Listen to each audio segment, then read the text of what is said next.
And once again, it is raining out, as you can see. It rained all night long. We're supposed to have thunderstorms now. We've already started. If you listen closely, you might be able to hear the thunder rumbling way off in the distance. It's coming from down that way, southwest Texas. I'll tell you what, since it's so dark outside and it's raining, I can't do anything in the shop because all I have is a drop light. And you know, see how dark it is? I can't do anything out here. That's why I want to get this thing wired, hopefully in the not too distant future. But I gotta get this car out of here. It's in the way of everything. So we're moving along on it pretty quickly now, but still, you know, I'm not going to rush it.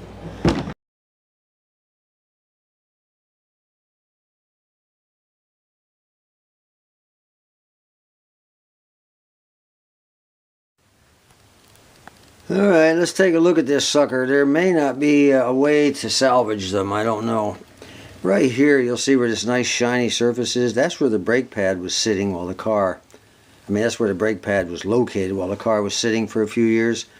And so that's nice and shiny. That was protected because, you know, the pads were pressed against both sides of the rotor. Now if you go past that, now listen to this. Now you go past that and you get this. Really pitted, and I don't think I can turn it because it looks like both sides are like that. You can see the other side's a little bit worse, actually. Pretty rough all the way around. I don't know, I've wire brushed it and wire brushed it till I'm sick of wire brushing. I may be able to take it down and have them turn it, clean it up, but I don't think so. Here's why. Look at the thickness between one side and the other. This front side right here is thick, the other one's a little thinner. I don't think they can go any thinner than that. So this whole effort may have been futile, but at least I found it out, and I'm pretty sure that can't be turned. Meanwhile, what I'll do is I'll price new rotors, but I don't know, it may be a long time before I can even go down there and get it done anyway, and I know I can't get it done. I know they're not going to be able to turn that. There's no doubt in my mind. As determined, this rotor has had the lick. Brendan and I discussed this. Brendan, by the way, for those of you who may not know, I don't know if I ever mentioned this or not, but he was one of those hotshot Detroit stock car racers. He and a friend named Norm, they built those cars and used to race them up there in the Detroit area. One year they were the champions, so he knows a lot about cars. And if there's some things I don't know, I always go to him and get his opinion, because he you know, when you have to build race cars, you know a lot more than the average backyard shade tree mechanic like me. Anyway, these rotors are shot. I knew they were. They're just way too pitted. They should be like this, okay? But the rust was just so deep from this car sitting in mud for 3 years. It just really messed them up. So anyway, what do we have to do? What do we have to do? I mean, what do you do when you have a case like this? Do you just throw them away? Well, you don't have to. We have to separate the rotor from the hub. Hub, rotor. Okay, you can separate these on a 66 Thunderbird on the front of the car. It's a two-piece deal. What holds it together? Those long bolts. They start in, they're called lug studs. They go in from the rear, or from the inside, I guess. I gotta stop saying front and rear. It's inside and outside. They go in from the inside through the rotor into the hub, and this part right here on the bolt, at this point on the bolt right here, there is a spline or a knurl, or I can't remember what you really call it. It's just little teeth all the way around, you know. They go up, and when you pull them through, they force their way through, and then they're embedded into the metal here.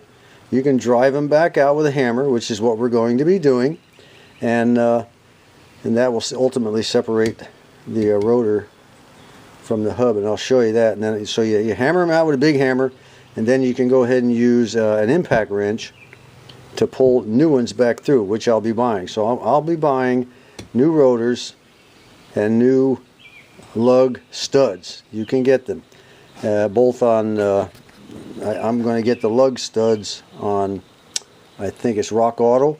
They're much cheaper than what Max Thunderbird wants, and I'll get the rotors on Max Thunderbird. So Because Rock Auto, you know, they're always out of stock. They're out of stock on this, they're out of stock on that. They drive me crazy. But sometimes I get lucky and they have something I need, so I go ahead and buy it, which is the lug studs. But of course they're out of stock on these. Brendan told me, by the way, he said this is a captive rotor. They call it this style, a two-piece deal, is the early form of a captive rotor. So all the work I went through to derust and everything was basically for nothing. All I really had to have done was derust this, but I didn't know that till I got rid of all the rust. And that's what derusting does, you know. Can you imagine what that would do to a set of brake pads?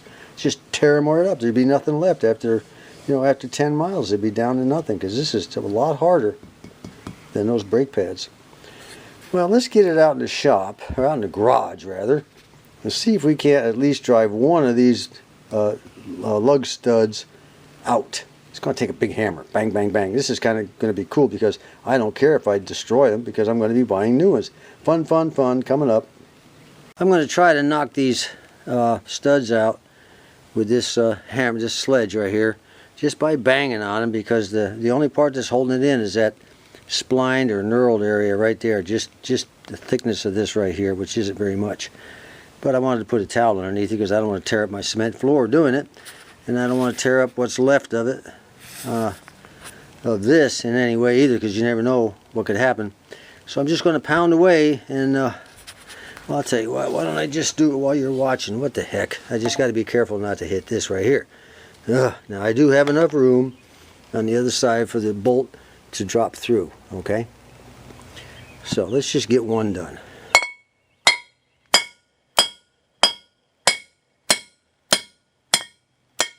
Look at there. Now look at that. See? See how easy that was? Nothing to it. My goodness. Now you can see where the spline was for that thing. Let me see. I want to get it down here. I'll probably lighten this up once I edit it. See how far down from the bottom of the head? Now these bolts are 1/2 inch by 20. 1/2 inch by 20. And you can get them on, like I said, you can get them on Max Thunderbird. They charge a fortune. Or you can get them right now, at least, on Rock Auto. I think Max Thunderbird wants like $16 and something a piece. And Rock Auto wants $1.63. So, you know, come on, no brainer. Alright, let me see if I can knock the rest out. Well, it took less than a minute to pound all those out. Just a couple of whacks and they all just dropped right out. Now, of course, the hub is still fastened to it because it's been pressed in, or it's been in there for so long. I've got to drive it loose from there. So how do I do that without damaging it? Well, what we do is we take it, this is the way I'm going to do it. I don't know how anybody else would do it. I'm going to take a piece of wood and I am going to set this thing on top of that piece of wood like so. And then I'm going to bang on the rotor. And see what happens?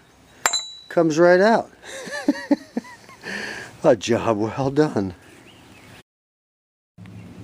Now here's our other rotor, and there's no sense in soaking any of this. See, and it looks nice and smooth. See, it feels kind of smooth and everything. Now why is that? Now when I put the other one in the vinegar, it didn't come out that way. And it wasn't, the vinegar didn't eat away this steel. No, it was, what happened was, over the years, the brake pads, you know, this kept scraping stuff off the brake pads, scraping it, it kept accumulating and accumulating and accumulating, and it finally built up a layer to where it appears to be smooth. But if I were to put that in the vinegar, it would eat through that layer and remove it, and we'd wind up with something that looks like that over there, very, very pitted. So here we go again, same procedure. Knock out the bolts, separate it, and move on to the next part of the video. I'll tell you what, I'll just go ahead and knock them all out while you're watching. I knocked out one already, and I said I ought to show them the whole thing, just to show them how long it takes. Just be careful you don't hit this.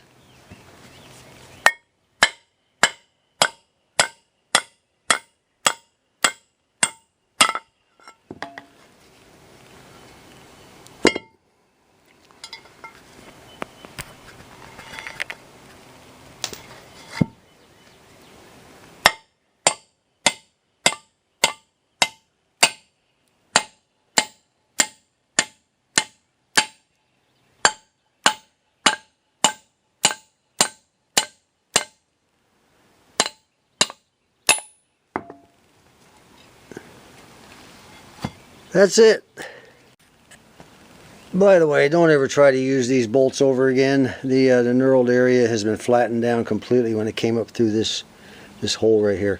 Now I'm going to have to give this a good scrub, a good clean, good degreasing, and I'm going to paint it. I am going to paint both of those and make them look real good. I'm going to put the bearings in there. Speaking of the bearings, what we have here are, is a brand new race and a brand new bearing for the, 2 sets for the inner part of the rotor. And for the outer part of the rotor, they're in separate boxes here. One is a race and one is a bearing. So we're good to go on bearings and races for our rotor, inner and outer. I also bought 20 new lug nuts. I just got sick of looking at the ones on that car. They've been on there since day one. It was time to go with new. These are 1/2 inch by 20. 20 meaning how many threads per inch. That's all you got to do. 1/2 by 20.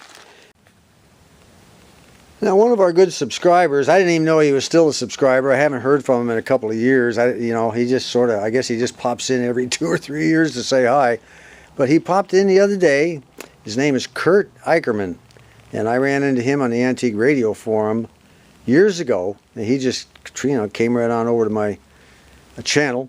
And I guess he's been just following along in, obscurity back in there in the silent area of the forest, He popped out and he said, "John, let me ask you a question." He said, "Why did you first decide, well, you weren't going to change the bearings, then you decided to go ahead with, why change the bearings on the front rotors, Well, I told him, look, for no other reason, basically what I told him was that they were 54 years old. The races and the bearings both had to go, okay? They were just too old.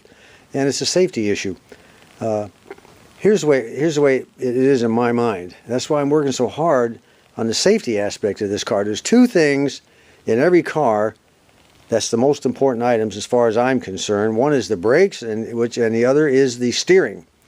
Now the brakes, of course, is self-explanatory. You hit your brakes, you want the car to stop. That means you want the master cylinder to be working, you want the brake booster to be working, and you want the wheel cylinders to be working, and you want the brake pads to be thick to stop the car. And you want the rotors to be smooth and good and operate good. You want everything to be greased right. The other thing is the steering, and which means the entire suspension underneath the car has to be good. If you don't have steering, you don't have brakes, it's bye-bye birdie. You understand? By the way, which would you rather have on your car? A nice new lug nut like that, or these old ratty things with the corners rounded off and mangled, okay? Well, I'll tell you what, these things are only 50 cents a piece. 50 cents a piece. And where did I get those? I bought those on Max Thunderbird. Yeah, I bought these on Max Thunderbird, 50 cents a piece. Thunderbird headquarters wanted 95 cents a piece. I don't know why. That's almost double the price. It didn't make sense to me. But and the bearings and the races were only 62 bucks. I got the bearings. Let me see, the bearings, the races, and all the lug nuts, all 20 lug nuts, for 62 bucks. That was a very, very good price. I bought it all on Max Thunderbird. When the price is right, I buy. When the price is not right, I go shopping elsewhere. I was kind of hoping to show y'all how to put the new bearing races in these hubs. And there was 2 different ways I wanted to show it to you, but we're not going to get around to it because of I didn't expect the rotor to be in such bad shape when I took it out of the vinegar. Oh man, well, I'll tell you what, I'm kind of a down on that, it just really upset me. I wanted to get the rotors back on with the bearings and the races and start, getting this car ready to drop down on the tires. I want to get the tire, I got to clean the rim, de-rust the rim, get the tire back on the rim and get it all done. We get so close, It's the old story. We don't worry about it though, I bolt the caliper on with these nice new number 8 or grade 8 bolts. Would have been nice. But anyway, that's where we're sitting right now. This will have to be cleaned up. They're going to have to be painted to my satisfaction, and that's all there is to it. So I'll tell you what, let's look at something a little more cheery here. Roberto writes, "My name is Roberto and I'm writing to you from Italy. Since 2014, I've owned a 1966 Town Lando, painted marine turquoise with a white vinyl roof. I bought the car in Germany from a dealer who imported it from the USA. The car was painted in the United States. Here we call it sail paint. Well, I'll tell you what, Roberto, in America we call it putting lipstick on a pig. In Italy, the car is almost unknown. The name is unspeakable for an Italian. So I always say it's the big brother of the Mustang.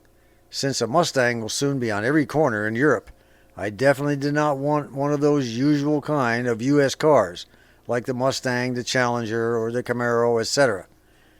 He goes on to say that because of the coronavirus, I watched all of your videos. Although my English is not so good, actually, if your English is as good as you write, you do very well, much better than many Americans I know. He said, I understood almost everything because your pronunciation is good. These videos are a very good help. Your video about the brake booster will help a lot of people here. Thank you very much for your help with your great videos. I have overhauled the engine on my T-Bird, have installed new shock absorbers, brake booster, and tires. My biggest problem is to make the vinyl roof new because nobody knows how to do it over here. So enough written. Greetings from sunny Italy, Roberto.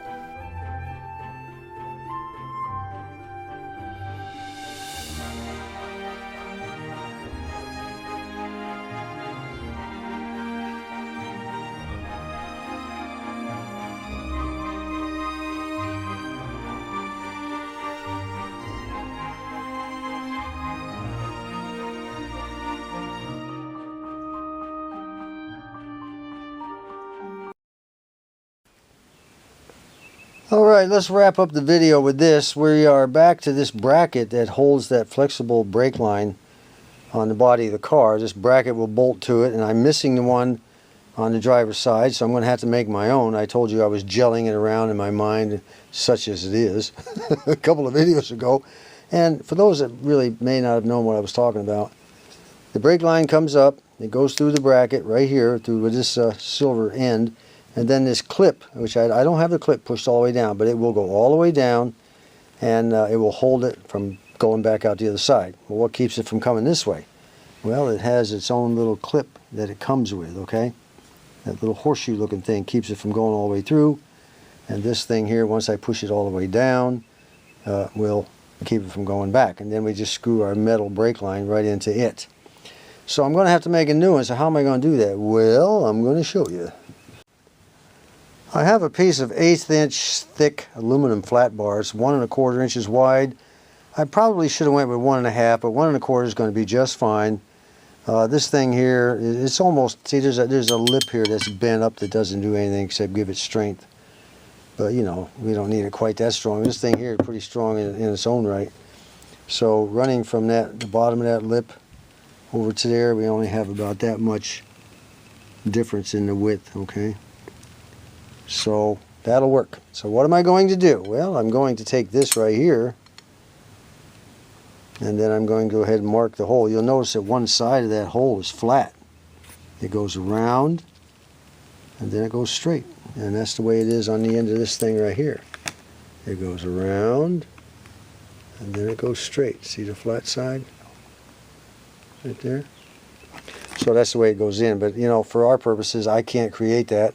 I guess I could if I worked forever, but I'm not going to do it. But I'm going to lay this on here like this. I'm going to mark that hole. Then I'm going to take my little paw. I'm going to rock it across like this. And I'm going to mark the other hole. I'm going to mark the outside edge. Well, that's it. It doesn't have to be exactly perfect because this is the hole that holds the bracket to the body of the car. This is the hole that I wanted to have as close to the center as I could. I want as much metal around it as I could get. That's the hole that holds the brake line. Now, of course, I'll cut off the, grind off these sharp corners right here. I don't want to wind up cutting my hand at a future date or anyone else. And this line right here, that's the bend mark. That's where it will bend. It'll be right about in there. As long as I have this much sticking away from the body, which would be from here to here, which would be just about right about there, okay? If I can get that much sticking away from the car body, it'll be right in the position it needs to be in, and we should be in good shape. This little tab here, by the way, there's a second hole that in the body of the car. Nothing goes in it except that tab, because that little tab, that little bent tab, it's bent, as you can see, just a little bit, not much. And what that does is it sits in that hole, and when you're tightening the bolt, it keeps it from spinning left and right, you know. Just locks it in there just enough to hold it so you get it tight. Well, that's it for now. I hope you all learned a little something. I know I did. Until next time, this is John. Oops, one more thing I wanted to cover. These two keeper covers that go on the spindle nut, you know, you put your cotter pin through there after you get the nut tightened down. These two washers, these are pretty worn. I mean, they're serviceable, but, and the two spindle nuts themselves. You can buy these as a kit. You can buy, they come in individual kits. You can buy them on Max Thunderbird. So if you want, I'm probably going to go ahead and do that too. If I'm going to change everything else, why not just change these and get rid of this junk too and put something nice in there? Because actually, these two washers, I don't know how this happens, but these two washers are different thicknesses. The silver one's thicker than the dark one. It would only happen on this car. The last time I cut metal, I wound up cutting my hand, getting 2 stitches and a tetanus shot. And Johnny, you from up there in northern Arkansas, or Yankee up there, the one I swindled out of this vise, he said, you know, I gave you advice, and why didn't you use it? You wouldn't have cut your hand and blah, blah, blah, this big song and dance, you know. So I'll tell you what, I'm using the vise this time, Johnny. And if I still cut my hand, I'm suing.